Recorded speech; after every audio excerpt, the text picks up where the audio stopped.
Good evening, everyone, and welcome to the Adams Brothers podcast. Happy Wednesday evening to you all. What can I do for you? We have joining us here this evening, we have the supervisor, the Broward County Supervisor of Elections, Mr. Joe Scott. He is returning here to help update and educate the voters here in Broward County and hopefully all across Florida. This is Mr. Scott's first time back with us since winning the election in 2020. So, Supervisor of Elections, Mr. Joe Scott, welcome back to the Adams Brothers podcast. Good evening, gentlemen. Thanks for having me back. It's an honor to be back with you guys. I appreciate you all having me on back when I was running back in 2020. And I'm happy to come back today and love to talk to your audience about, how to make sure they successfully participate in this upcoming election. I know your listeners are very savvy people who know all about the political process and understand elections, but hopefully I can provide some information that they can then pass on to their networks, to their family and friends. And let's make sure we make some ripples of civic activity this election season. Yes, indeed. And we know you're the man to do it. So, Mr. Scott, tell us a little bit about you. We haven't been on since 2020, and just tell the voters out there in Broward County and all of our viewers out there a little bit about you. Sure. So I am the elected leader who's responsible for conducting all of the elections here in Broward County. So that includes our municipal, the city elections, up to county, state, federal, all those elections. My office takes care of that for Broward County. And so what that means is one thing is we maintain the voter rolls. So when you go to get registered to vote, you do that. It comes through my office. When we go to take people off the voter rolls for various reasons, that comes through my office. We maintain the equipment. We train the poll workers. We decide where the polling places are going to be. We decide what the lines are going to be for the precincts. And, and then we make sure that those polling places are properly staffed. Everybody's properly trained. The equipment is properly maintained. And we make all that happen for 1.1 million voters here in Broward County. Outstanding. Yes. All right, so let's get right on into the questions here.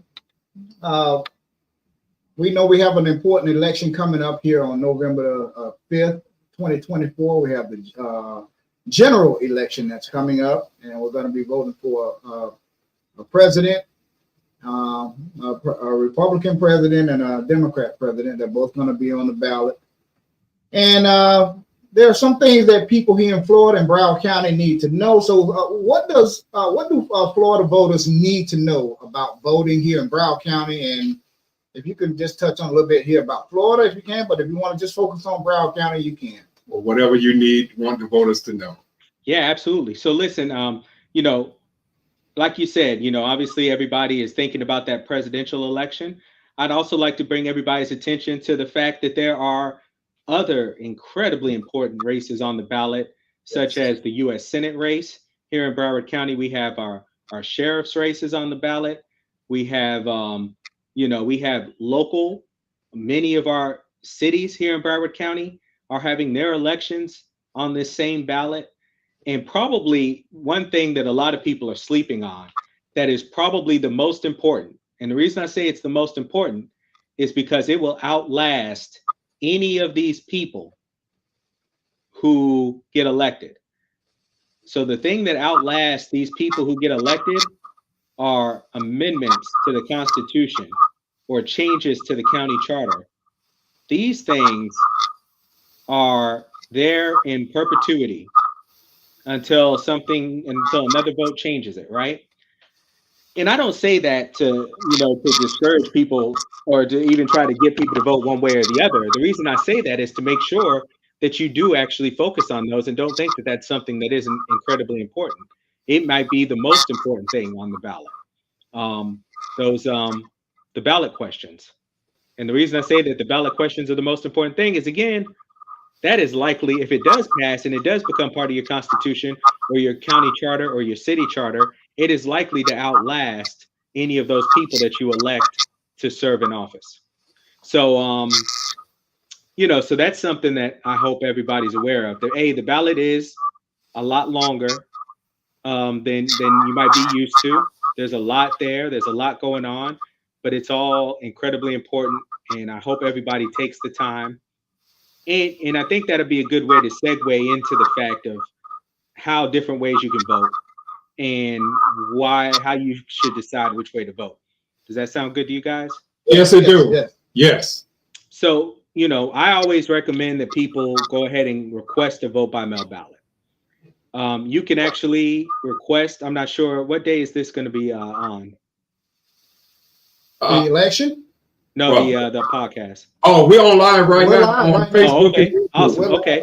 So you all have until next Thursday to request. So we're doing this on the 16th, in case I know sometimes I'll watch this show on YouTube like 3 or 4 days after it comes out. Right. So, so basically we're doing this on the 16th of October, and you have until next Thursday, October 24th, to request your vote by mail ballot. That's what I recommend because basically you get the opportunity to sit at your kitchen table at home and go through everything that's on your ballot. And you can talk to your friends and family about the different issues of what's going on and make your decisions in the comfort of your home. We give you a addressed envelope that's postage paid and addressed to come back to my office. You fill out that ballot, you walk it out to the mailbox, you put it in the mailbox, it comes back to my office. Right. The one Also, catch there is that it has to arrive at the Supervisor of Elections office by 7 p.m. on election night. So you can't go out there and put that thing in your mailbox on election day. You really need to go ahead and do it as early as you can.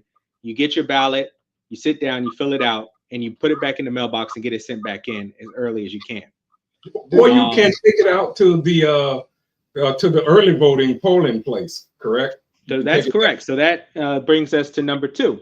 So actually, as of today and for the rest of this week, we have our 9 office locations, which you can find on our website, browardvotes.gov. And we have drop boxes set up right now at all 9 of our office locations. So if you don't want to mail your ballot back, you can drive it over to one of our offices and drop it off at a drop box.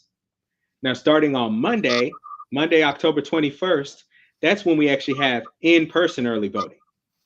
So instead of and by the way, even if you request a vote by mail ballot and you decide later on that you would prefer to vote in person, you can do that. Now, you're not going to be able to take your other ballot into the polling place with you, but you can go in and we will allow you to vote in person instead of voting by mail, even if you requested a vote by mail ballot. Some people think requesting a vote by mail ballot limits your options. It actually expands your options, because if you don't request a vote by mail ballot, you don't have that option. If you do request it, then you could pick either way. You can vote from home, drop it in the drop box, or you could walk into the polling place and vote in person. Your choice. Don't do both. Right. Don't do both. But you could do either one, whichever one works best for you. Right. So the one key thing on that to remember is that if you wait until the very last day, which a lot of people like to do, maybe for tradition or whatever, personally, I think it's a really bad idea in the state of Florida, because you don't know if there's going to be a storm. Yeah. You don't know if you're going to get stuck at work. You don't know if the kids are going to be sick. You don't know what's going to happen if you wait until the last day. Something might happen and you may not be able to go vote. So I want everybody to vote before the last day. But if you do wait until the last day, it's important for people to know that your vote by mail ballot can't go to your polling place. When you go to the polling place, you have to vote in person. We talked about early voting, and I say you have the choice during early voting. Early voting, you could drop it in the drop box, or you could walk inside and vote in person. If you wait until the last day, you don't have that choice anymore. When you get to your polling place, you have to go to your assigned polling place. You can't go anywhere in Broward County like you can during early voting. During early voting, you can go anywhere in the county. But when you wait till the last day, you have one option. That is to vote in person at your polling place. The only way you can drop off your vote by mail ballot on election day is if you drive to one of my offices. And that's true also the day before. So Monday, November 4th and Tuesday, November 5th, if you still have that vote by mail ballot sitting on your kitchen counter, you have to drive that to one of my 9 office locations and drop it off there. Or you go vote in person at one spot, and that's your assigned polling place. Right. So I think that was it. That was pretty comprehensive in terms of, how to vote in Broward County. There's 3 ways to vote: by mail, early in person, anywhere in the county. Okay, you could drop off your ballot, you could vote in person, or on the last day, you go to your polling place and vote in person, or you go to my office to drop off your ballot. Right. Now, That's it.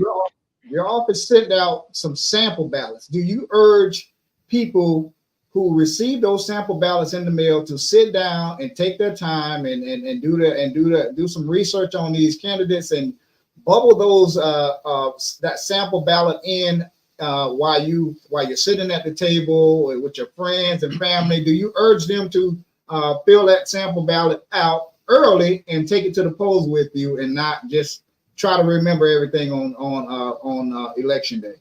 Yes, for sure. And the one thing I'll caution people is that I wasn't able to do the municipal elections on that sample ballot. So you have to, I have a list.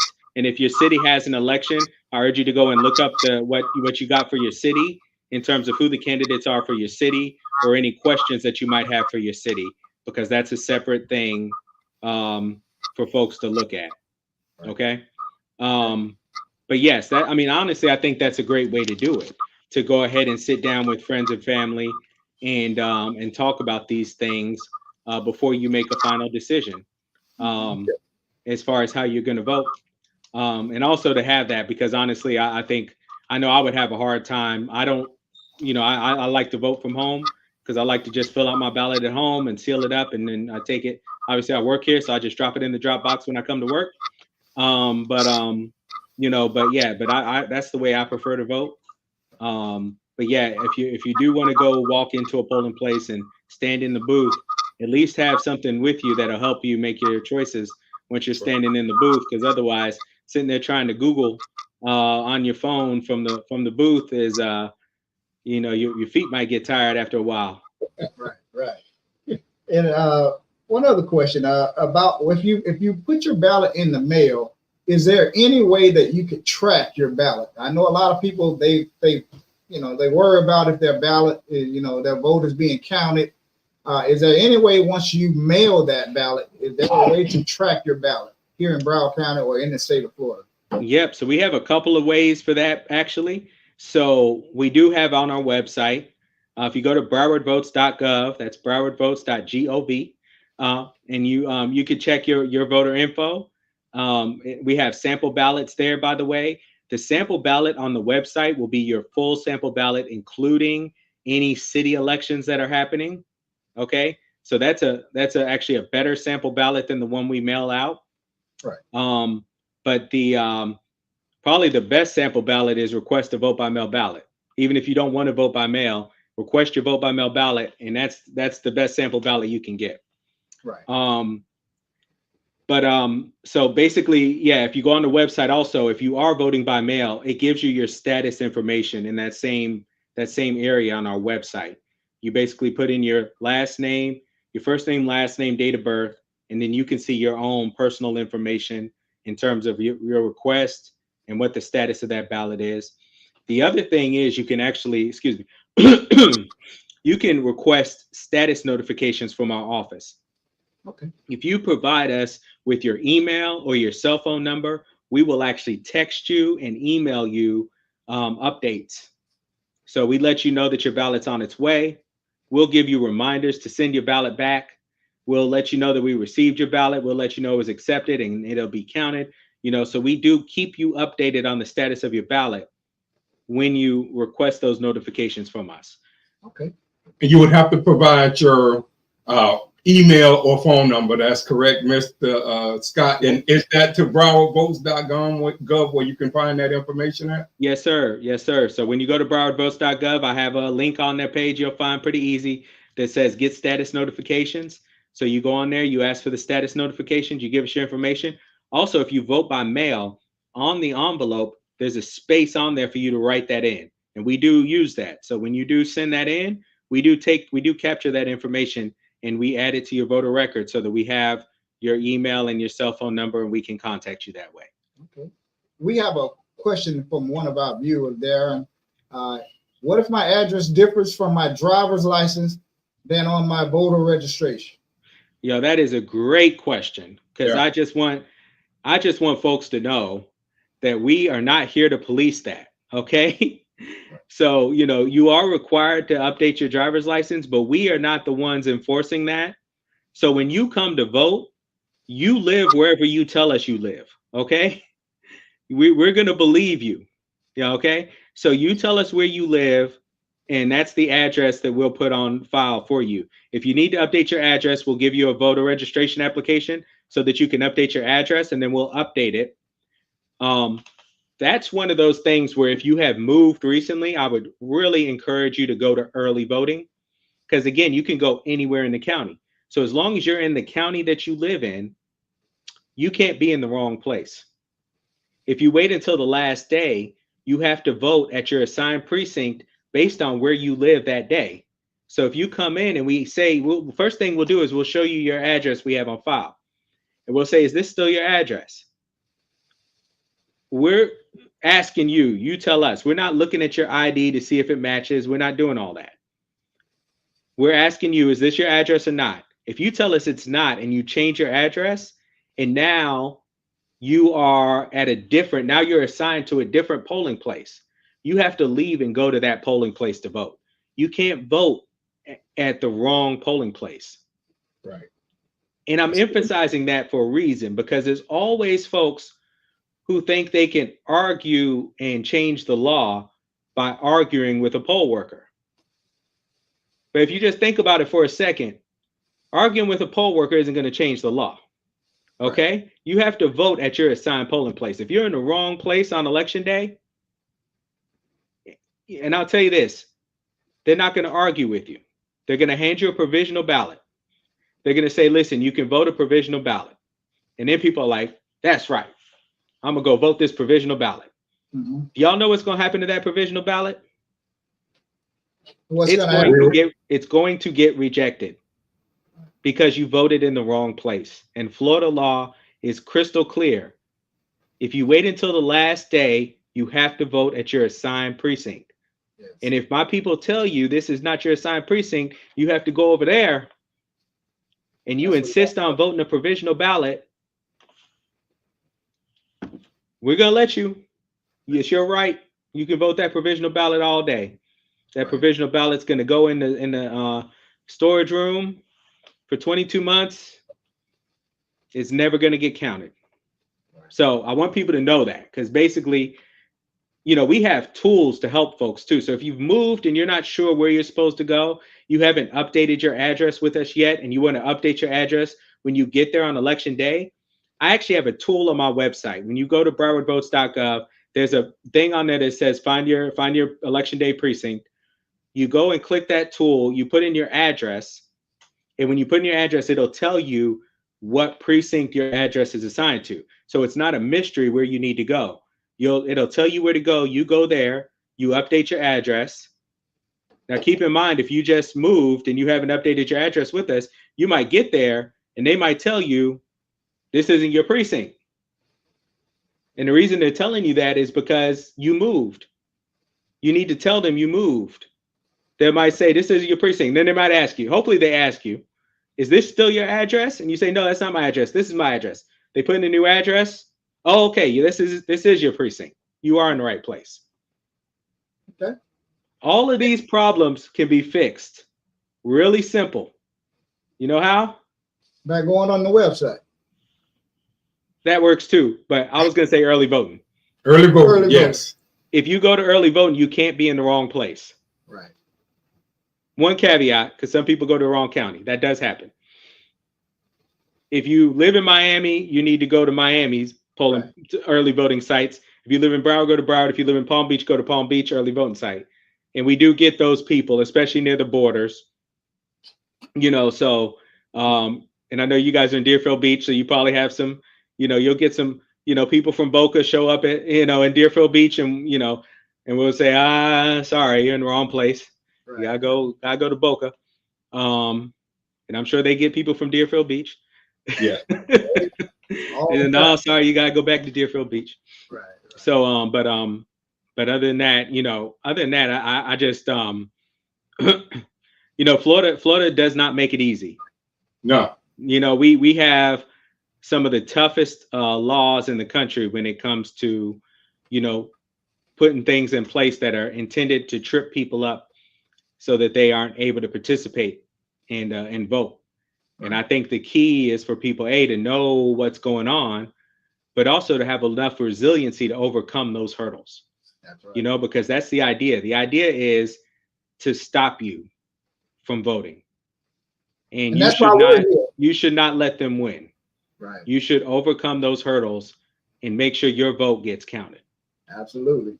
And that's why we're here. We're podcasters, and we like educating the public and keeping the public up to date. So that's part of our what we like to do here. And speaking of updating, and then I'll let Wayne, my brother, answer his question. Over the years, a lot of our signatures change. I know my signature changed when I was in high school. When I signed my Social Security card back in high school, my signature back then doesn't look the same as it does today. And how important is it to update your signature before the election, the election day, or before you go out and vote, for that matter? Yeah. I just had to do that myself. Really?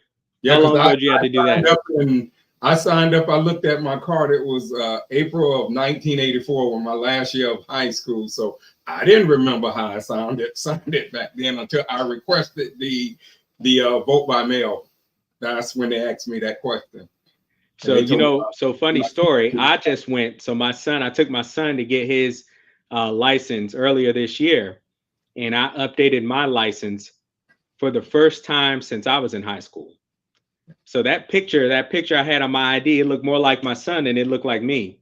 And the signature was like this little kid's signature on there, as opposed to, obviously it's changed dramatically in the last 25 years. Right. So because I was in the military, I was able to not update my driver's license for decades, basically. You can do that when you're military. So I had the same ID picture. I was actually 15 years old when I got my permit. And that's the picture I still had on my ID when I was like 42. And I went in there with my son and got the updated license. But so I totally get what you're saying. And that driver's license, for one thing, that's how most people get registered to vote. And that's the signature we have on file for most people, is your driver's license or state ID photo. So it's important for you to know that. If you're not sure how you signed your voter registration, chances are we're looking at that driver's license or state ID signature. Really good chance. The other thing for you to know is that what I talked about, those status notifications. If your signature does not match, we will reach out to you and let you know. Okay? And you can fix that and update your signature all at the same time. So as far as how concerned do you need to be, my answer to that is actually moderately concerned. Okay? Meaning you should give us your contact information so that we can get in touch with you if there's a problem. And then you should pay attention if you get a text message from us saying, hey, we need you to do this cure process. Now, I want people to be careful. We have it on our website, which we use the .gov domain, .gov, browardvotes.gov. You can go on our website and you can search for Cure Your Signature. And we're going to we make that a prominent link. We make it easy to find. But we also send you the link. We send you the information. But I understand that people get weary of somebody texting them or emailing them a link, right? So a lot of folks want to go find it for themselves, and we make it easy to find on our website. Okay? So you can you fill out that cure affidavit and you send it to us. All right? Mm-hmm. If you do use my link, just make sure that you're on browardvotes.gov when you click that link. Make sure you're not on somebody else's website. You click that link, you look at the domain, you look at the URL on there, make sure it says browardvotes.gov. And then you're on our website, you're getting our form. You fill out our form, we give you directions on how to send it back to us. You can fax, email, mail it, any kind of way you need to send it back to us, as long as it gets back to us. and it gives you the information you need. You need to give us a photo ID. So you obviously that is not a process anybody wants to do. But in all honesty, if you go to do a new voter registration application to update your signature, it's basically the same thing, and you may not need to. You know what I mean? Yes. But if you have the status notifications, we'll let you know. We'll let you know if you need to, and then you do it then. Oh, definitely. Only thing is you got to respond, so sometimes people don't pay attention. You go back a month from now and look at your emails, and you see this email in middle of November 15th. You sit down and check your emails for the first time at Thanksgiving, and you're like, oh, I got an email from the supervisor of elections to update my signature. Guess what? This thing is over with now, man. Right. That happens a lot. What's that? That happens a lot. Yes, it do. Yeah. Mm-hmm. Yeah. So also, Mr. Scott, can you explain to our viewers? You said earlier about the provisional ballot, and if person came there, it would be thrown out. Explain to our viewers what is a provisional ballot.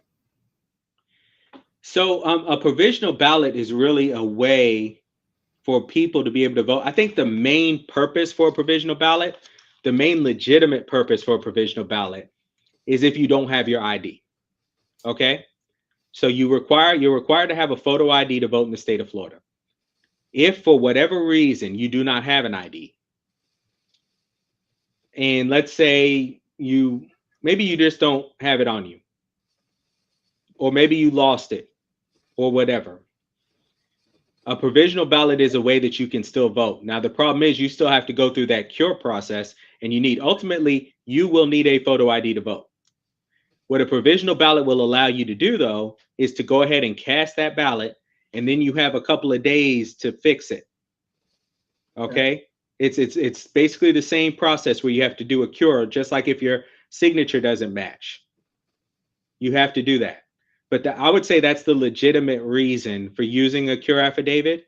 I find that cure affidavits get used more often because the thing is, you have to also keep in mind is that they're going to urge you to go home and get your ID, right? So if you just show up and you forgot your ID, depending on your circumstances, okay? If you just can't, and it's going to be easier for you to vote a provisional ballot and then cure it later, problem is people don't do it, right? So people vote the provisional ballot and then they don't do the cure.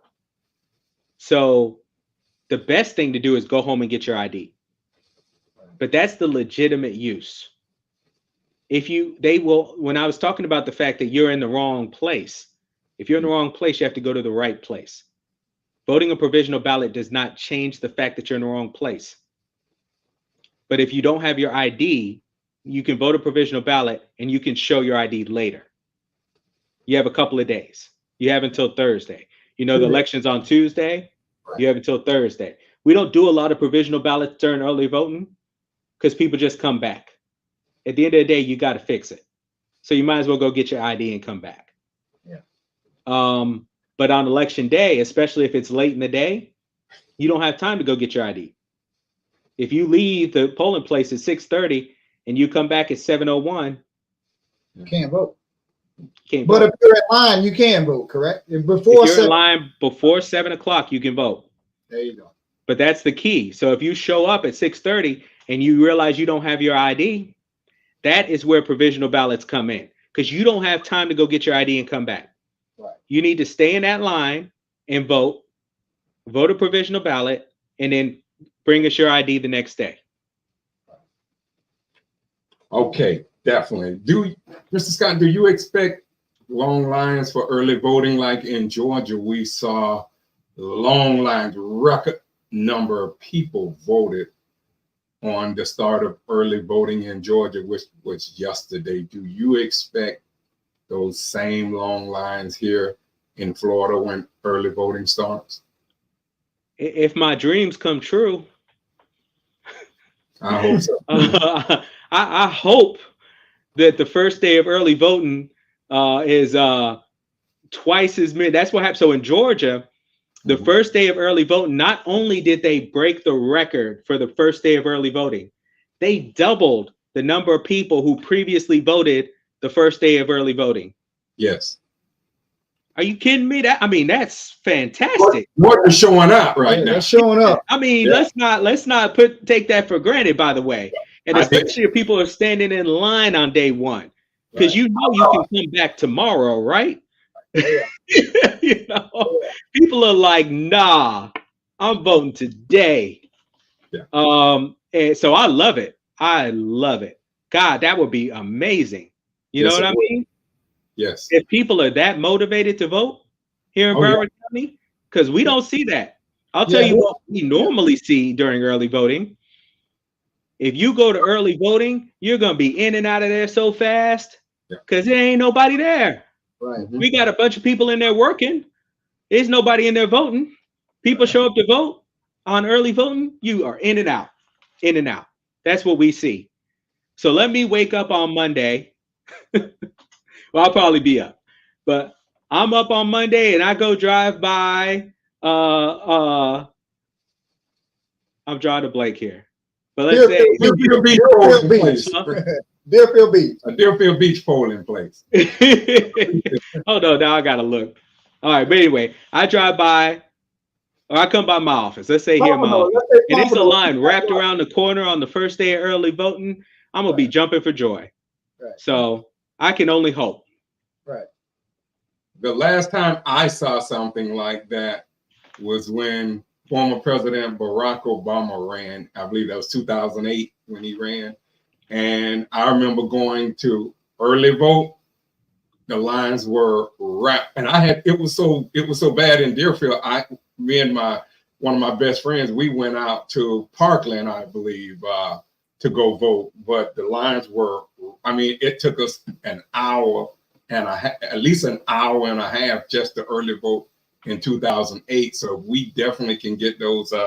Like you say, we'd love to get those type of numbers again. We also have a comment that reporter Elgin Jones wrote. What about felons like Trump voting? Can felons vote?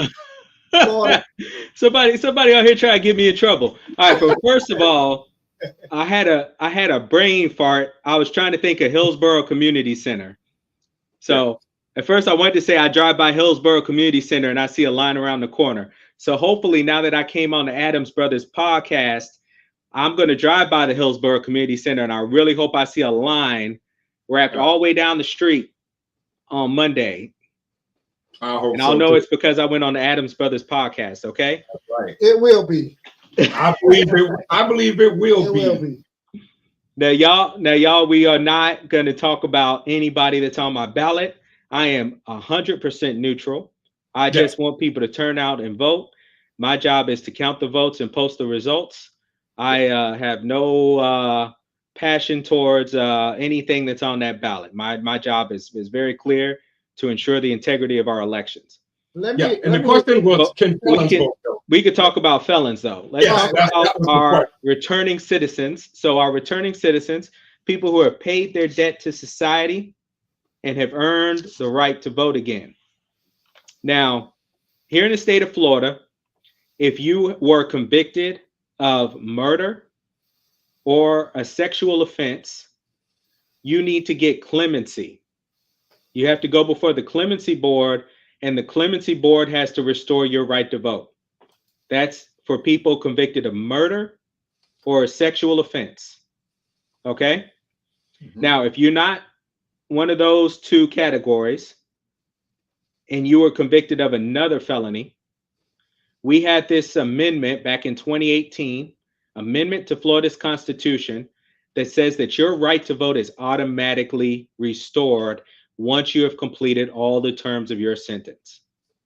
So that means that you're not incarcerated anymore. You're not incarcerated anymore. You're not on probation anymore. You're not, you don't have any fines or fees or restitution to pay. You have completed everything. Once you are there, you don't need anybody's permission. It's a constitutional right. You should register to vote and you should participate. Okay? Yes, and that's what I urge everybody to exercise their rights, because these are rights that you have that you deserve to have as a U.S. citizen. You're a U.S. citizen over the age of 18. As long as you have not, lost your civil rights because of a criminal conviction, like I mentioned, a felon, a murder, or a sexual offense, those other ones, your constitutional rights, your right to vote is restored when you complete your sentence.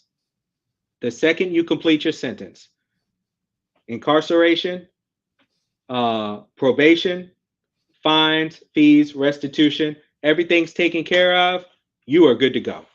How can you double check that? Listen, now you're asking for a lot, because one thing I've learned as an election official, which I don't necessarily deal with the criminal justice system, and I have been blessed enough in my life that I haven't had any run-ins with the criminal justice system, and I think it's a mess. Yeah. It's an absolute mess. It is. What I will tell, and the way that I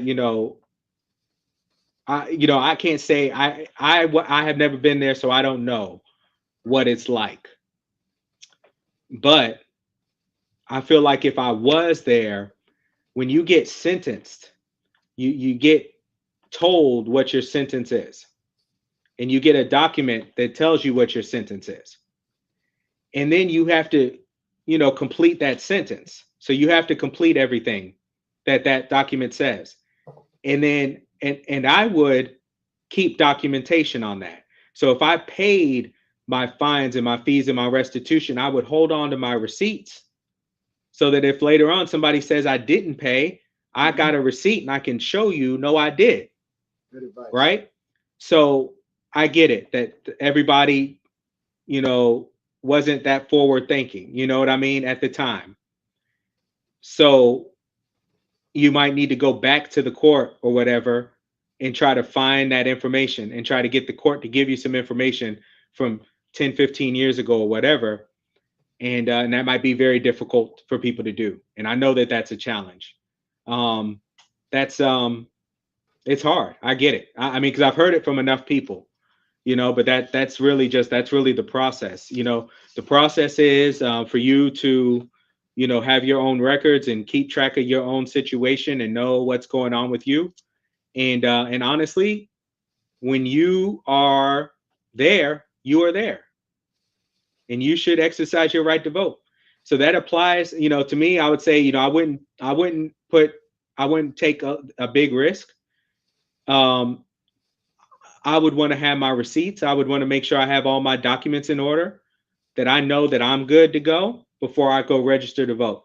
But if I do have all that and I know that I'm good, and I'll tell you, the reason I'm saying this is, I spoke with one person who didn't want to vote because they got arrested back in the 90s for a drunken disorderly. And they asked me if it was a felony charge. And I'm not even a lawyer. I don't know if it's a felony charge. It doesn't sound like a felony to me. You spent a night in jail for drunken disorderly back in the 90s. I don't think that's a felony. I don't think you can't vote. But it's probably like, well, I ain't gonna fool with it. I don't want any problems. I'm not gonna mess with it. I don't vote. And that is terrible. Yeah. You know what I mean? Yes. Oh, yeah. Like, people who have their rights restored should exercise their rights. Like, people fought for you to have these rights. Why are you not going to go out and vote when you have your rights? Right.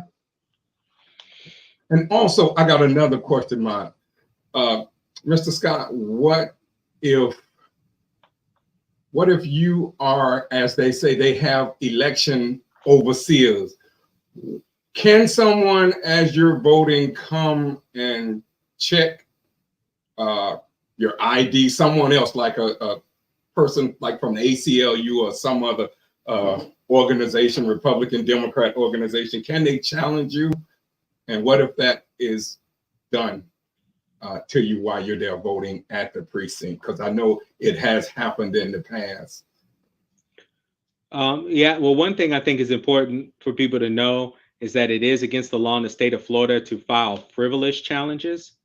Okay, so meaning if you have no reason or no cause to challenge somebody, So I guess the short answer is that there is a process in place to challenge somebody if you have knowledge that this person should not be voting. There is a process to challenge a person. However, you have to have that knowledge, okay? You have to have a reason for that. Okay? And if you're just out there challenging people at random without any proof, without any knowledge, without anything to back it up, then you're putting yourself at risk of getting prosecuted for a crime, because it is a crime to file a frivolous challenge. And when you do a challenge, you have to fill out a form and you have to sign an affidavit. And basically you're acknowledging that you understand that that you could be prosecuted for filing a frivolous challenge. Mm-hmm. And that you're filing this challenge because you do have knowledge and information that an individual is not, who's registered to vote there, should not be and is not eligible to vote. Does that make sense? Yes, it does. Yes. So there's a process, but I don't think people should be afraid of this process, because the truth be told, none of us want you to vote if you're not eligible to vote. Yes. Full stop. We only want eligible people voting.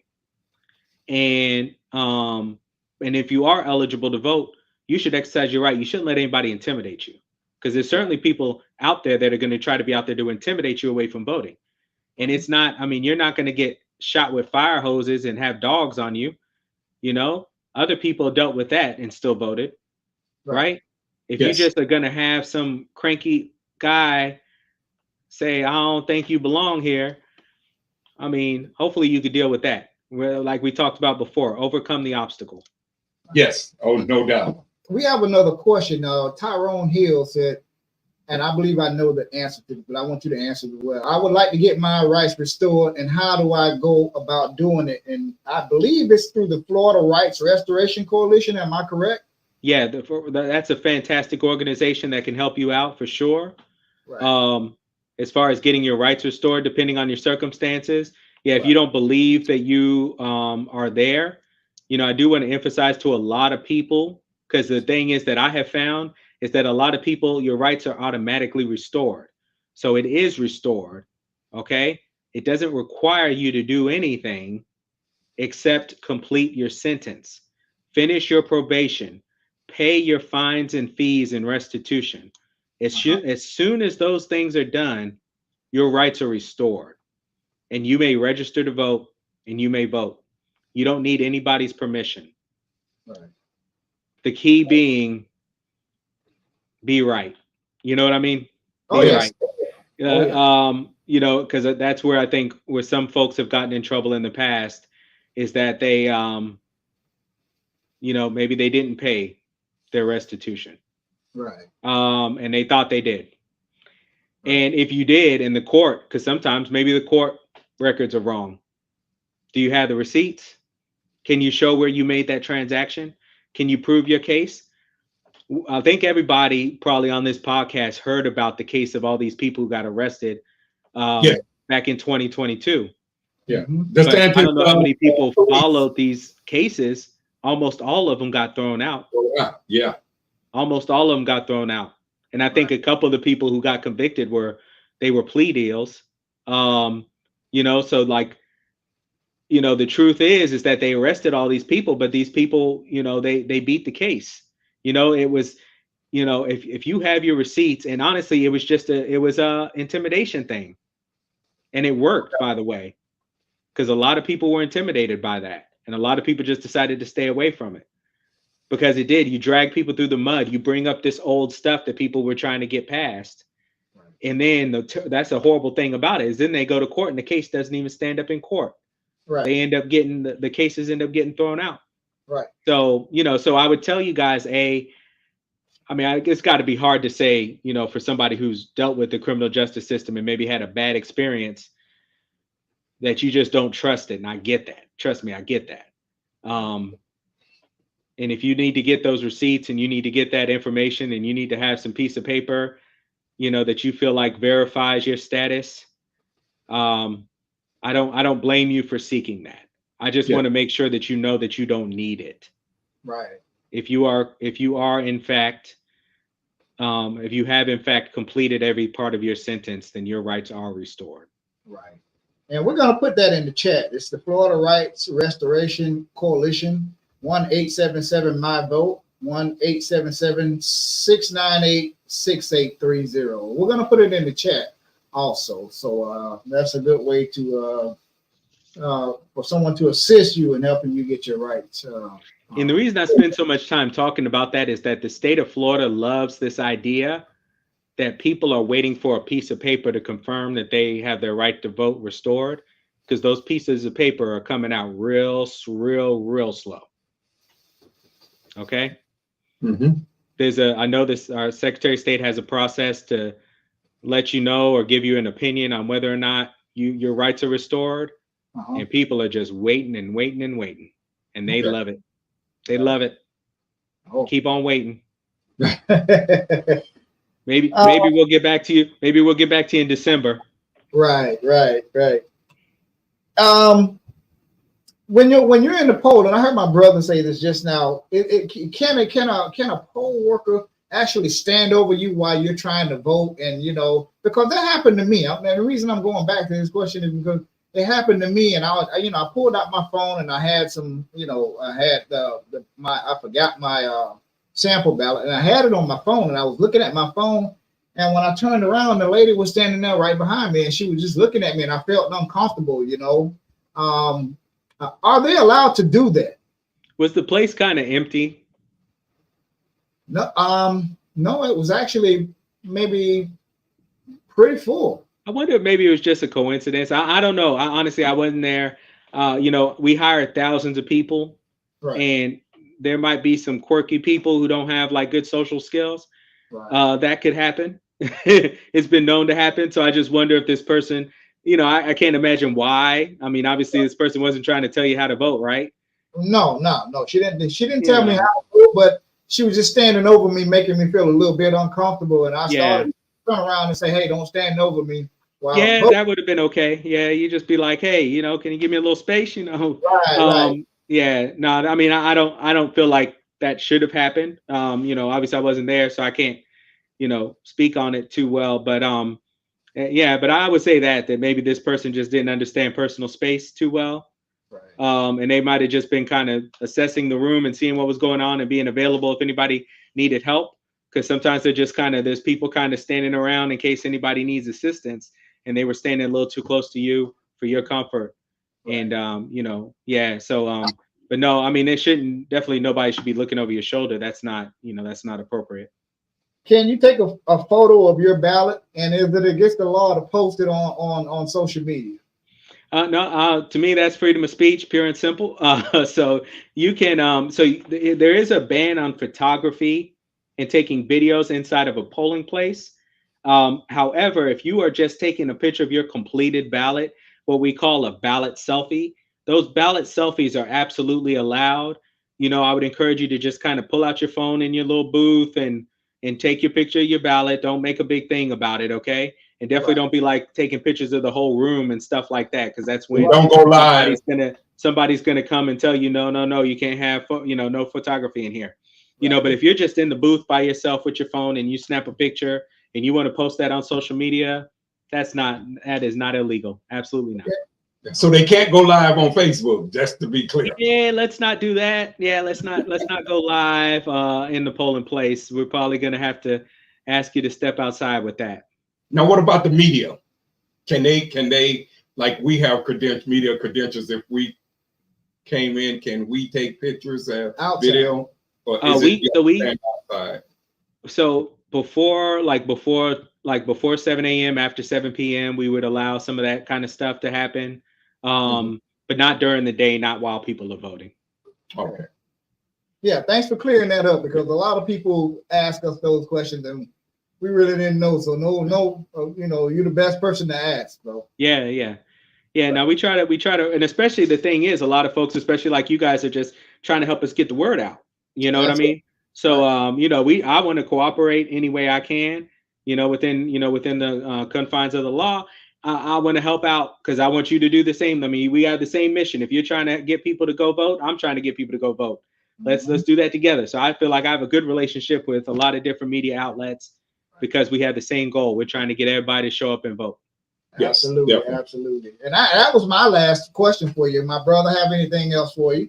I don't have anything else. It's great to have you on here Yeah. again, Mr. Scott, from the last time we had you on in 2020 as then candidate Joe Scott. So it's just welcome back. And don't be afraid to come back in the future either. Right. Absolutely, guys. This was a pleasure.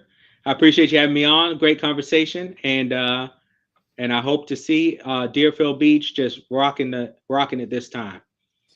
No doubt. We are No sure doubt. they will be. And if you're just joining us, we've been talking to Broward County Supervisor of Elections, Mr. Joe Scott, and he has been on here educating us about the do's and don'ts and what you should do and what you shouldn't do. So, Supervisor of Elections, Mr. Joe Scott, thank you so much for joining us here on our podcast. And that's all we have. Go out and vote, everybody. Enjoy the rest of your evening. And if you don't have anything else, then that'll be it. All right, guys. Thank you much for your time. Thanks for having me on. And everybody, thanks for watching. Have a good evening. Thank you, sir. Have a Okay. good night.